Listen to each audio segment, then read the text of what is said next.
Welcome to the Intellectual Freedom Podcast, where the political, cultural, technological, and other influential forces of social and mass media are analyzed under the light of critical thinking. You will not find extremist dogma, political partisanship, or herd groupthink here. I won't attempt to convince you of anything. I want to take an unflinching look at complex, hard topics intellectually. In the end, I don't care what you think, just that you think critically, as this allows you to unleash your own intellectual freedom and creativity in how you view the world you live. I am Dr. David Hopkins, adjunct professor of the humanities, your guide on this journey.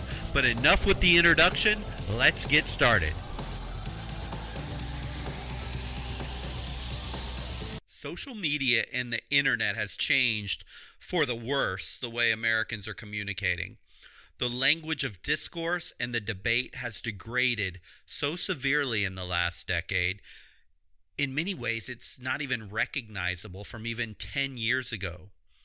Politicians, cable news activists, those reporters and anchors, are quote-unquote role models, often behave worse than our children. I pulled some examples just randomly one day from a couple of different discussion forums to do some research. The term itself, discussion forum, is almost laughable as there really is no discussion beyond condescending, mean-spirited, holier than thou, I'm smarter than you, blowhard, giving these bizarre, mean-spirited Shakespearean soliloquies about how in the world could society be so dumb, yet they, the author of this amazing discussion forum post, is so incredibly smart. The name-calling or the ha-ha-ha, I found another way to call a liberal a terrible name, or ha-ha-ha, I found a new way to mock a Trump supporter. It really is sad to even call it communication. But hey, it's 2020, and this is where we're at. So here's some lovely exchanges for us just to roll through here. A poster by the name of Bladstein in a liberal blog said about the upcoming election, quote, "Cry some more, you're going to get your ass kicked," end quote. BLP said about Trump supporters, quote, "As disgusting as he is, those that support him are even worse," end quote. NYCabJ said about Trump and his son's support of the president on social media, quote, "So far he's done nothing more than prove that we have an infantile racist in chief in the White House," end quote. And he continues on and says his idiot sons should be banned by social media. DDR said about Trump, quote, "He hates the women he molested. He hates all women," end quote. Archangel 1AZ said on a post questioning how Obama had hurt race relations over the year, quote, "If you can't see what was obvious, then why would anyone waste their time telling you? You have your mindset, so why even bother," end quote. Dr. Farage says about white liberals, quote, "You liberal woke white morons can't bend over far enough to reward people who take no responsibilities for their own actions. White woke idiots, that's my take." J.S. Burke said, quote, "The Democrats and never Trumpers have been soiling their diapers and flinging the contents around the country since the very moment the 2016 election was called for President Trump. Brain-dead children like you would rather see the whole country go up in flames than have President Trump succeed. So take your noxious nonsense to some other site where it will get the lip-puckering accolades you believe you deserve," end quote. Hobart Neck said, quote, if only you had the skills to shut the fuck up and listen to the man, America would be great again. But no, your head is so deeply buried up your butt, America is falling apart. Your fault, not his," end quote. Okay, So I need to digress just for 1 second here after reading these ridiculous posts or ridiculous attempts at communication. I wonder first, what would make grown adults become so angry to speak so terribly about people they don't even know or the office of the president in general? I wonder sometimes is this just the keyboard warrior anonymity of the internet coming out where they get this, I don't know, mental relief simply spewing anger and somehow they feel better about it? I would almost guarantee any of these people on the far left or the far right who I quoted here would never talk this way across the table from the other person. Maybe it's just kind of that mob mentality, how people are so easily influenced in their filter bubbles by peers to adopt certain behaviors on a largely emotional rather than rational basis. It seems in reading through the forums as I was trying to put together my thoughts on this podcast, that mob mentality almost goads people to be as outlandish as possible. And I have to believe that they may take different decisions than they would have individually. Or maybe it's just blow off release. I don't know. Maybe it's just they think it's funny or they find some comfort in being surrounded by people who act that way and mock other people that are different from the group mindset. I wish in all honesty I understood. I could grasp more easily why people post in these things where there's almost no way to reconcile one side with the other or even hold a civil conversation. But let me shift the topic a bit and how deceitful and shrewd the owners of these online websites, cable TV, actually are. In a perverse way, I'm actually very impressed by these quote-unquote news sources online and cable TV and talk radio. I wonder if the forum posters or the millions of others who respond daily and scroll through endless posts of the nature that I read off fully understand how much they are being played by the media complex for money. You know, if I wanted to just make a lot of money, I would kind of go through this process. I would find me an intensely emotional demographic on some emotional topic. I would then start a blog, a website, a news feed. I'd search for the most outlandish, off-the-wall topics and news. And then I would throw in there and lather it with really intense and emotional opinion. And, like gas to a fire, boom, an explosion occurs. Just like all these comments come from a very liberal blog and a very conservative website. Like bugs to a bug zapper, people are drawn into these communities. They find your demographic, publish that highest drama that I could find, the most hyperbole that I could even come up with, and give my audience a chance to just comment, and voila, you get the type of communication I just read.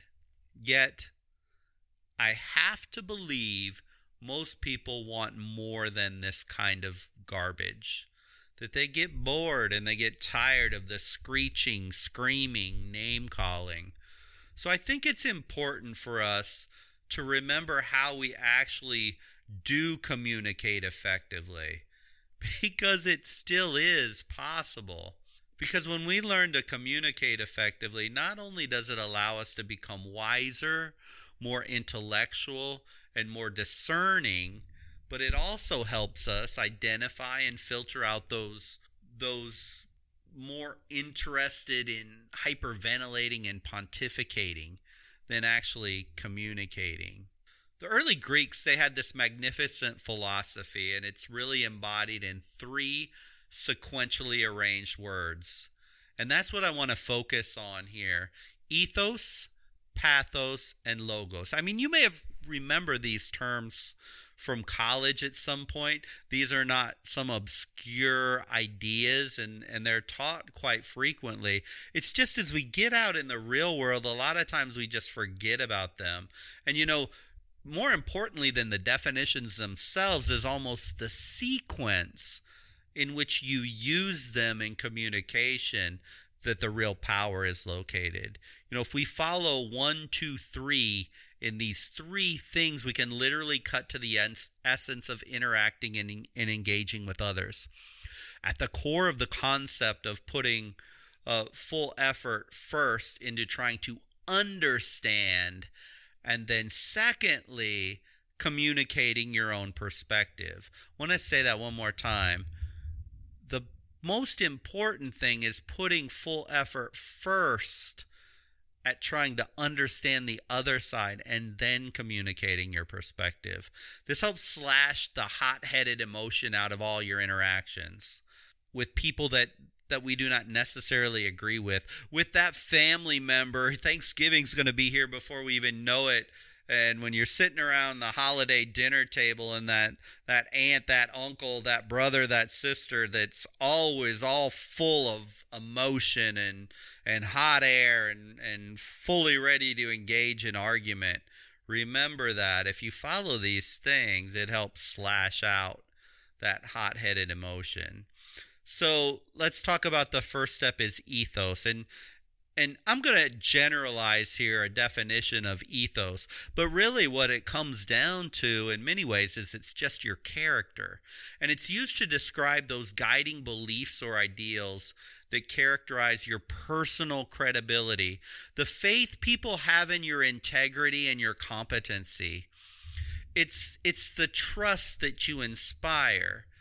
If you ever hope to have a meaningful conversation of any depth, the person or persons you are communicating with have to actually trust that you want to have a meaningful dialogue instead of just yelling, screaming, nasty festive name calling.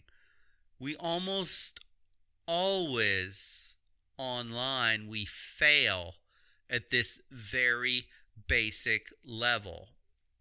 Because as we go online and as we engage in discussion forums, as we engage in, postings on Facebook or wherever you may run across them, see, if there isn't a trust in the character, the integrity, that the person you're responding to actually wants to have a meaningful dialogue, you've failed before you've even started.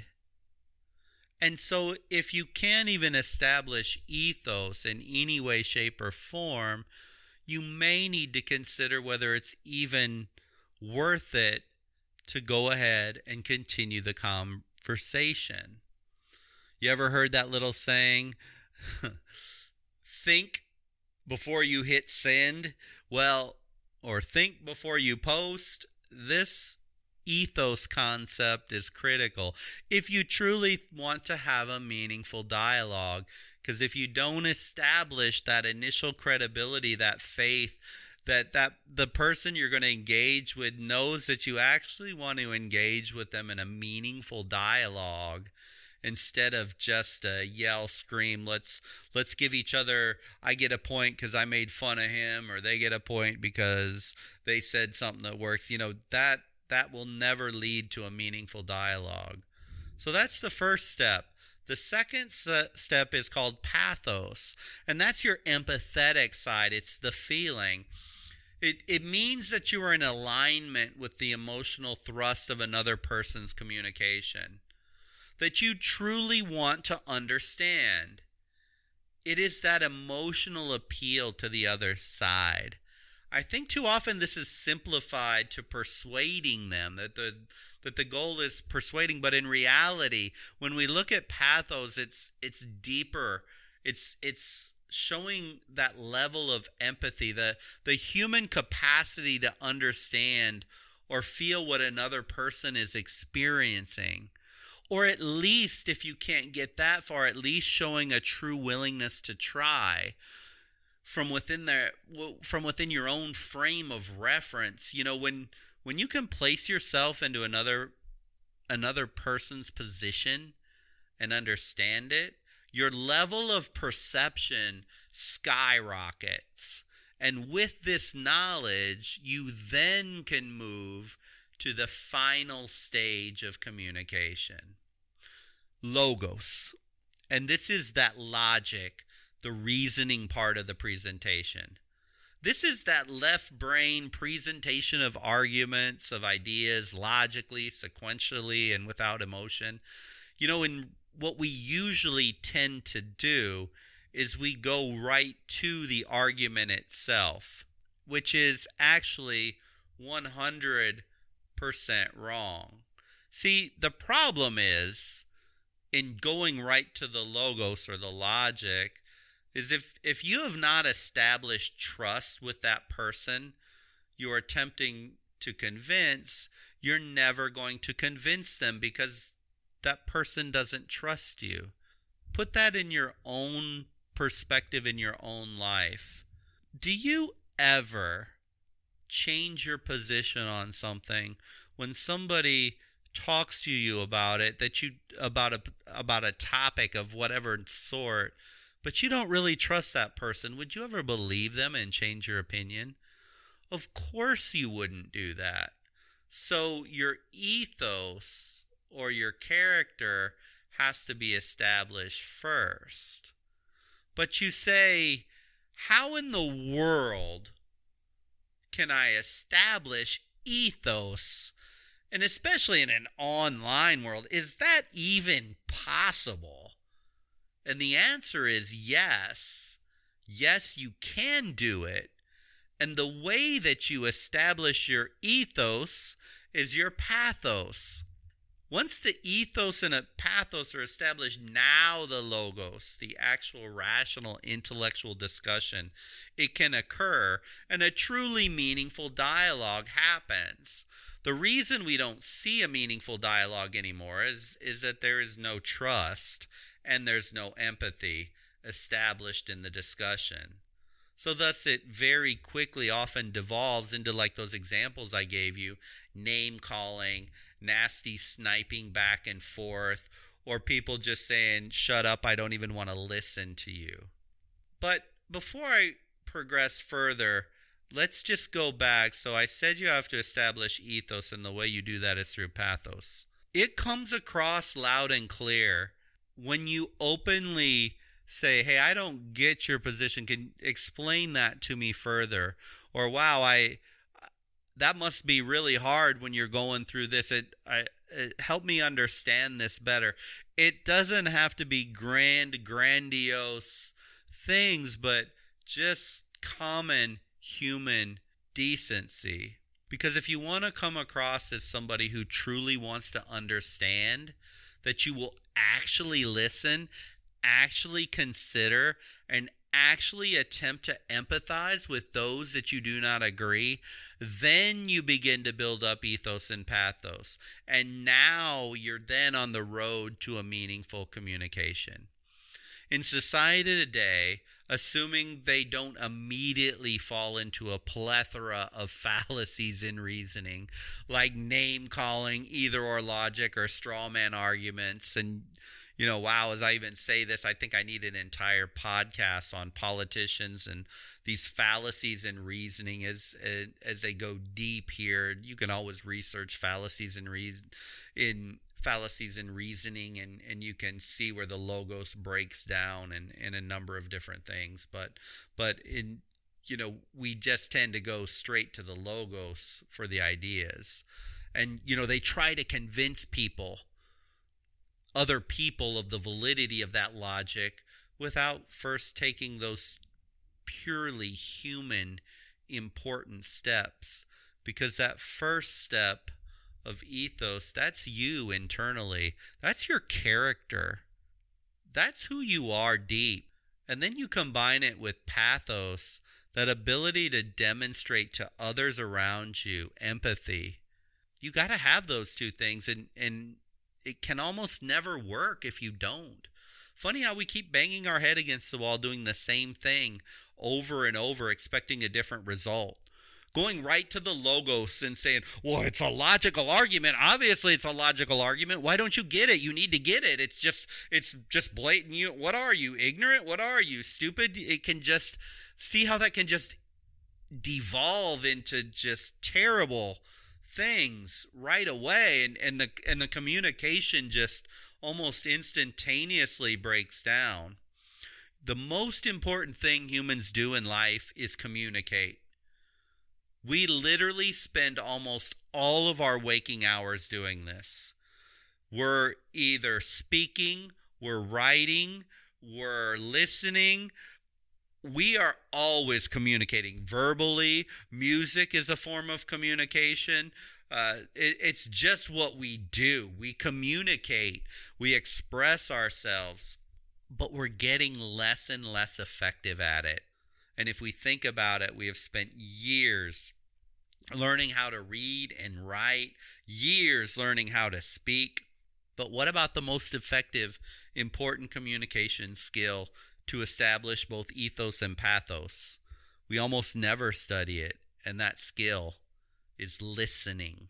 What training or education have you ever had that enables you to listen so that you really deeply understand another human being from the individual's own frame of reference? Very, very few people have had any training in listening at all. Maybe psychologists or counselors, managers sometimes will have communication skills workshops. But for the bulk of us, we're never really taught how to listen well. It's ironic. I've been in higher education, and communication is literally about all I do. I can't recall a single class where I was really taught how to communicate effectively. We all took public speaking or mass communication, but really that skill of listening is not one that we get very often. How people perceive you and how you think will change dramatically if you just seek first to understand. And the only way you can learn and the only way you can understand someone is through listening to them. Most of us, myself included, I'm as guilty as anybody else, I seek first to be understood. Especially as a college professor, I spend my days lecturing, communicating, and almost always I seek first to be understood. And that's so wrong, and I have to challenge myself constantly to try and listen better. Most of us, we don't listen with the intent to understand. We listen with the intent to reply. As soon as a student brings a problem or question to me, about halfway through their explanation, having taught college for so many years, I pretty much assume, and I have to bite my tongue to not just interject to them in the middle of their conversation and say, oh, I got that. I understand completely. So here's what you need to do. I do this, college professors do this, managers do this, spouses do this to each other, where those of you that are married have significant other, boyfriend, girlfriend, whatever, we tend to cut people off and just, okay, I got it. Parents do this to their kids a lot. It is a very hard thing for us to just shut up and listen. And, when we don't listen first, everything filters through our own personal experiences. We are in essence are reading our own autobiography into their lives, whether the narrative actually fits the situation or not. As you saw with those online forum posts, they're filled with their own rightness, their own autobiography, their own perceptions, and they so desperately want others to understand them. Well, here's the news flash for all of those posts I cited and the millions other out there. The other side wants exactly the same thing from you. But when neither side trusts the other side, and they sense that the other side has no empathy, no collective desire to really understand, then the conversation becomes this collective set of monologues, oftentimes incredibly angry monologues, and we never really understand what's going on inside of another human being, and then out come the knives. The other side immediately becomes idiots, morons, racists, fascists, Nazis. I mean, that has to be the case, right? The reason they fall into these conclusions on other people they don't even know and who don't agree with them is they don't have any empathy. There's no trust, and they simply refuse to listen. Like the one post said, I don't even want to hear you. Go away. This is infantile communication that should be in the realm of 5-year-olds. You may say, but how can I have a dialogue with someone that has such an ignorant perspective or such a different perspective than what I have? What you may need to ask is, do you actually believe the individual is mentally incompetent, clinically speaking? Or could it possibly be you have never truly been able to listen and attempt to show empathy to the person that you say is completely clueless, ignorant, crazy? Could it be your lack of understanding is so low that you have declared somebody who doesn't think like you as mentally incompetent? In making wild claims of the other side being insane or racist or Nazi, who really is the mentally unstable side? When you see people dialoguing in that manner, online especially, maybe the best course of action is to just stay away from it, because it's not possible to have a coherent conversation with an individual who literally refuses to, number one, have the character to want to learn, and then number two, having the empathy to try and understand the other side. You're always going to be frustrated. You're always going to be upset. You're always going to be stressed out over it. So let's think about listening for just a minute, because we don't spend a lot of time, and most of us have never truly studied it. Let's just look at listening, because there's really 4 different levels to listening, and let's talk about from the least effective to the most effective. The first one is just ignoring the other person. This is actually the most common one that we see online. When someone attempts to communicate a position and opinion that doesn't immediately match your opinion or another's opinion, you just shout them out, shut them down, cancel them, tell them to go away, stop trolling. In our online world of social media, the most common form of communication from anyone who we do not agree with is now to ignore them. And the scary thing is, this is transcending just online. We're seeing this now in real life, where people will literally ignore someone and not associate with someone who holds an opinion on something. This is dangerous, and this is scary, and this is very bad. So the lowest form of listening, if we can even call it that, is just ignoring the person. The second type of listening is called selective listening. And here we will hear parts of a conversation, especially those parts we agree with. But if we don't agree and we don't really want to hear their perspective, you often listen, but really you've kind of tuned them out. That's those moments when you're like, yeah, sure, right, yeah, whatever.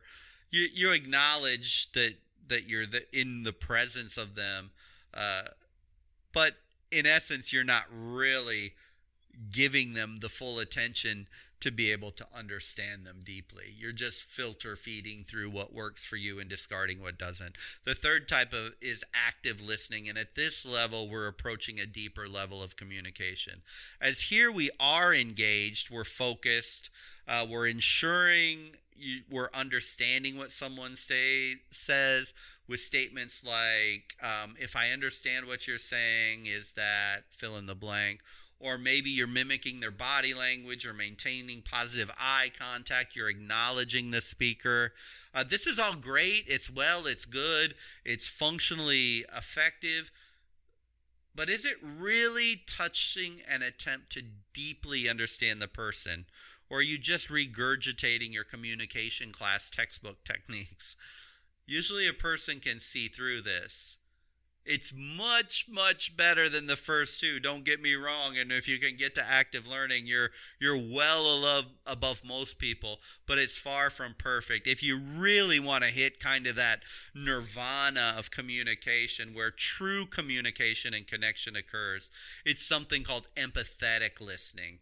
And this is where you're listening with intent to understand the person, not just the logos or the logic behind it. It's literally you're trying to walk a mile in their shoes and to appreciate their position from a personal level beyond the logos, beyond the logic, but you're really trying to make a deep-seated connection with the person. And here, you're seeking first to understand and then to allow yourself to be understood. Outside of your personal circle of friends and families, I get it. It's really hard to become an empathetic listener, but we can do this. When we hear stories of deep tragedy and loss, and you don't know that person, but you read that story, watch that documentary or a news broadcast, and you hear it, you have the ability to feel a profound emotional empathy for other human beings you don't know. It can happen. It isn't easy, but it is possible. It's important we understand empathy, though. It's not sympathy. There isn't anything wrong with showing sympathy, as many times it's completely appropriate to do so. However, in communication, sympathy can often be manipulated and can actually turn into some sort of a ugly codependent that people feed on, or maybe even use it as a technique to change your opinion.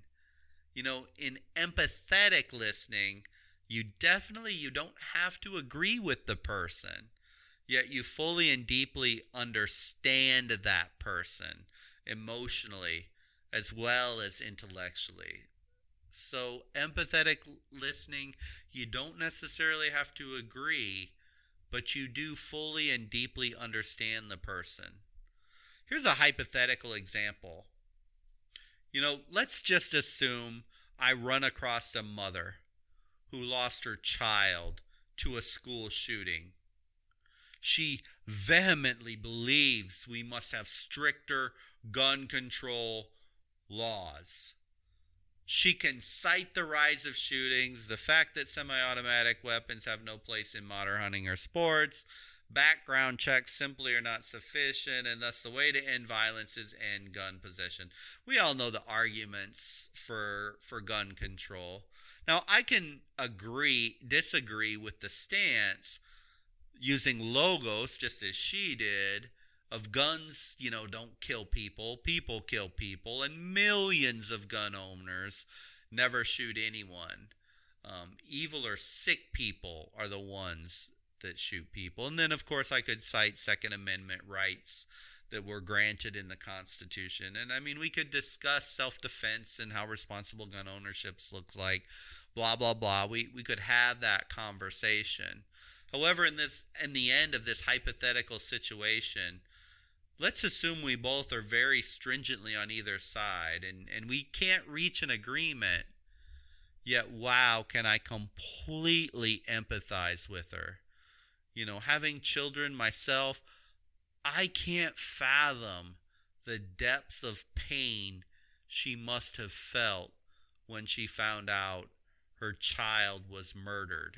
I can feel that profoundly and deeply. My intellect and my emotion my heart can break for that person. And I can totally understand how she could arrive at that decision based on the things that she had been through. Yet it doesn't mean I have to agree with her. But I do completely respect her opinion. See, the logos, or the rational arguments, in effective communication are always connected to the pathos, the emotions, and the empathy, which then in turn demonstrate ethos, character, and trust. That I wasn't dismissive of her, not condescending, not toughen up and deal with it, but rather the discussion is laced with rational analysis and empathy and consideration of the situation. And that is what leads to trust. And that is what leads to a meaningful conversation.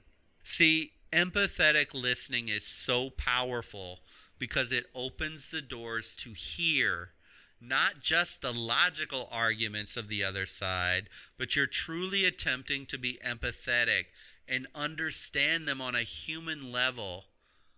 Their human life experience. All of us want to be understood at a deeply human level. But like as I started this entire podcast, those people and those posted, they completely, utterly missed the mark. All of them did. So I challenge you, instead of projecting your own assumptions and experiences and assuming the thoughts, feelings, motives, interpretation of other people you're dealing with, you need to try and go deeper. You need to try and get through their head, to their heart, and you're listening to understand. You're not listening for the chance to give your own opinion. You become focused on receiving the deep communication of another human soul. Can you even imagine what the United States of America, online in our social media platforms, in politics and media and personal engagements, if everybody exercised empathetic listening all the time? I mean, the country would be completely revolutionized.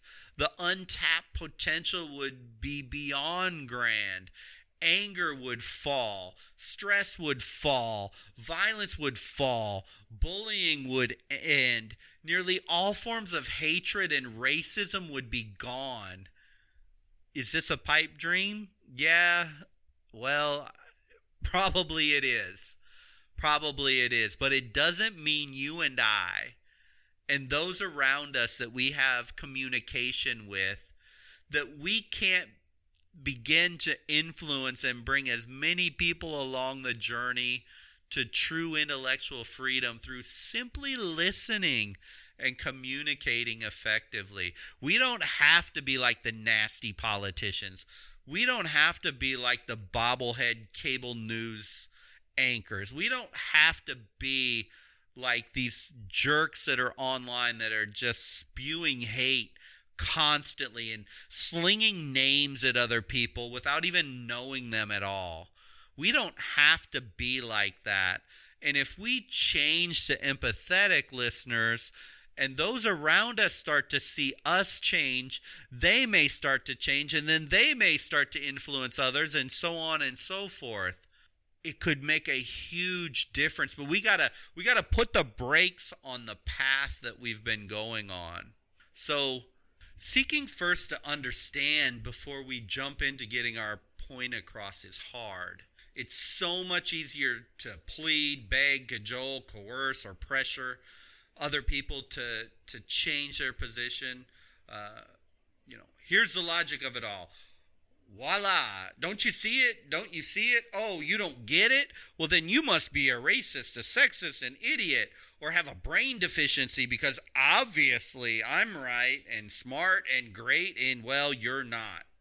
How often do we go down this road? You and I need to stop it in our own lives and those around us.